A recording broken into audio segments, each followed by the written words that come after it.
So reportedly over the weekend, Oregon hosted a couple of transfer portal targets. One of them, Makhi Hughes, running back from Tulane. Another one, Malik Benson, former top JUCO wide receiver and former Florida State Seminole. So talk about Makhi Hughes first. This guy has been really good over the last couple of years at Tulane. That has been a really good program over the course of a couple of coaches. So he's had two different head coaches, two different offense coordinators, and he has just had success. He's been playing in the American Conference, which is an incredibly strong Group of 5 league. That and the Mountain West are the best G5 leagues in all of college football. Oregon's already added two guys from the Group of 5 ranks that are probably going to start next year in the portal, that being Isaiah World, the tackle from Nevada, and Alex Harkey, the tackle from Texas State, Mountain West and Sun Belt respectively. So if you went and got somebody from the American, you'd just be rounding out the best Group of 5 leagues out there. But Hughes is someone who could make a lot of sense either way. What do I mean? So Jordan James has a decision to make. And unfortunately, last time we saw him, he was leaving with an injury and wasn't able to return in the Rose Bowl against Ohio State. But James just finished his true junior season. He could come back for his senior year. He could go to the NFL. If James goes to the NFL, Makhi Hughes shifts from being a want to maybe more of a need. You know, I've been a Noah Whittington fan for the last couple of years because he's been really good for the Ducks.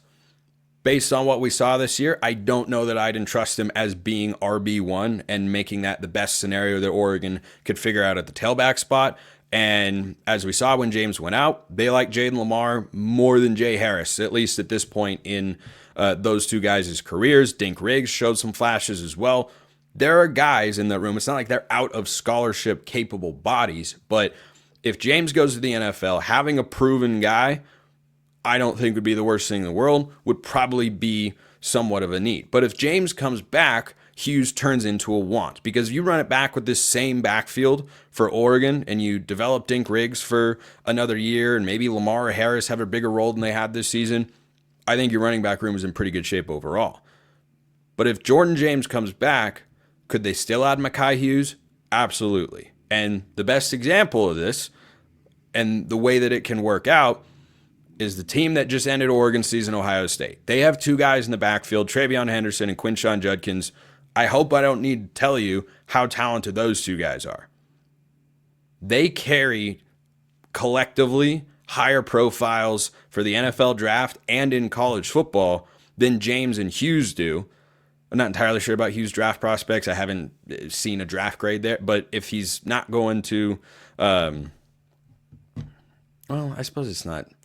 I honestly forgot what year he is and if he's eligible for the draft. But regardless, those two guys can both be bell cow number one workhorse backs and are among the most talented in all of college football.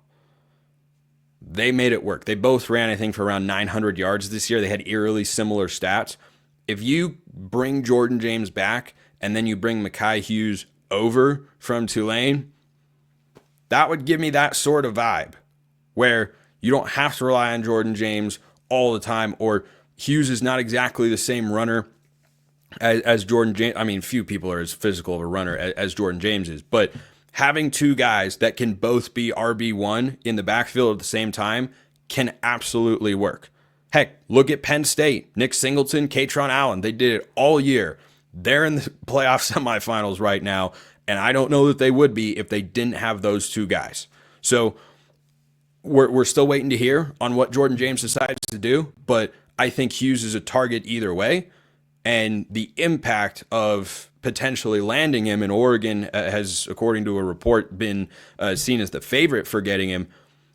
The impact of it lands differently depending on what James does. But I don't think the desire to get him changes based on what Jordan James does. So that's the first guy. Second guy is Malik Benson. Now, this leads me to a question that Braxton sent in a few days ago. Again, YouTube comments or Twitter, become a Locked On Ducks insider. That link in the description below. You can get a free 14-day trial, all ways to get into the mailbag. Braxton sent in a question, said, "Hey, Spencer, curious to hear what you think our receiver room will look like, assuming Stewart leaves for the draft. Heavy reps from Bryant Jr. and Dickey maybe." So let's operate under that presumption. And again, Evan Stewart, a guy who got dinged up in the Rose Bowl, I don't know that that changes his NFL draft stock wildly. He's someone who I can see going to the NFL draft. I can also see returning for his fourth and final year of college football. We're still waiting on that, at least as I'm recording this show.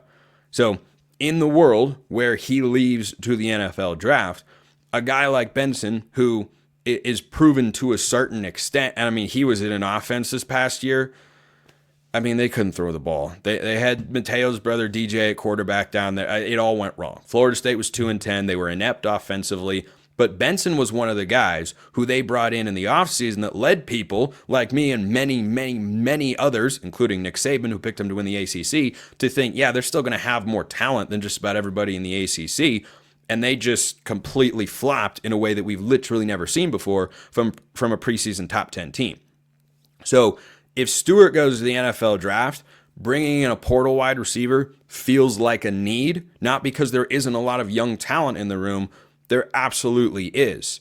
But I still think you want to have that one veteran guy that can kind of be the anchor, who is steady and who's not, learning on the job as much as anybody else as they kind of grow into their roles. But as for what the receiver room could look like, if, bringing in a guy like Benson would certainly make a lot of sense.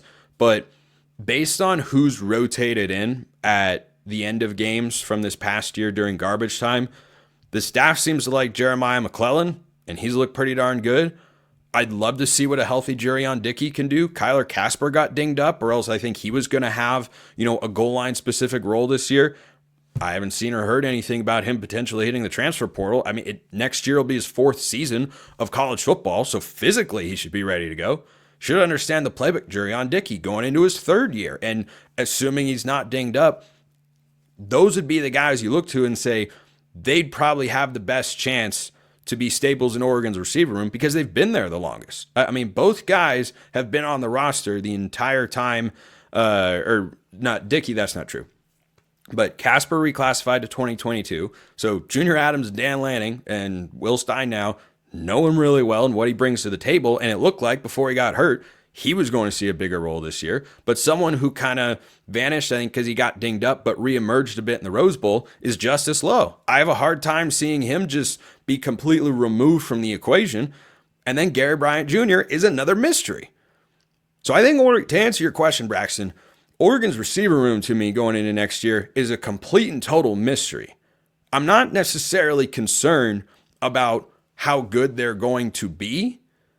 I am just curious who's going to emerge. I can see that going a number of different ways. McClellan's a crazy talented guy. So is Jerion Dickey coming out of high school. So is Kyler Casper, and those guys have been there longer.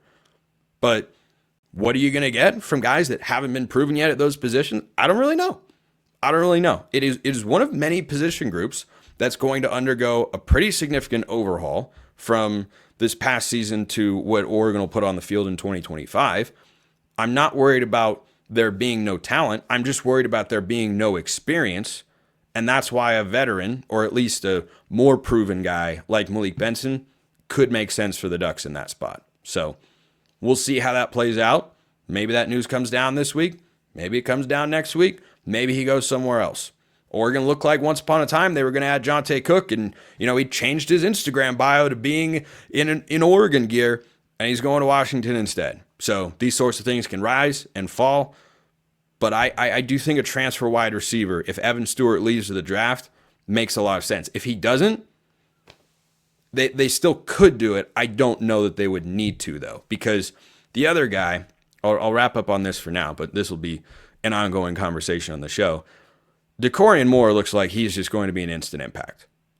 I can't see him not having a role next year. I don't know how big that role is, but boy, he looks like someone who's going to play right away and maybe become Dante Moore's favorite target and be a really good replacement for Tez Johnson. That's what I'd like to see him be able to do, but the options in that room are myriad. It's just a matter of how the staff evaluates those guys. And yes, who comes back? Because Gary Bryant Jr. could leave for a year, or for his last year of eligibility. He could hit the transfer portal, or maybe he stays.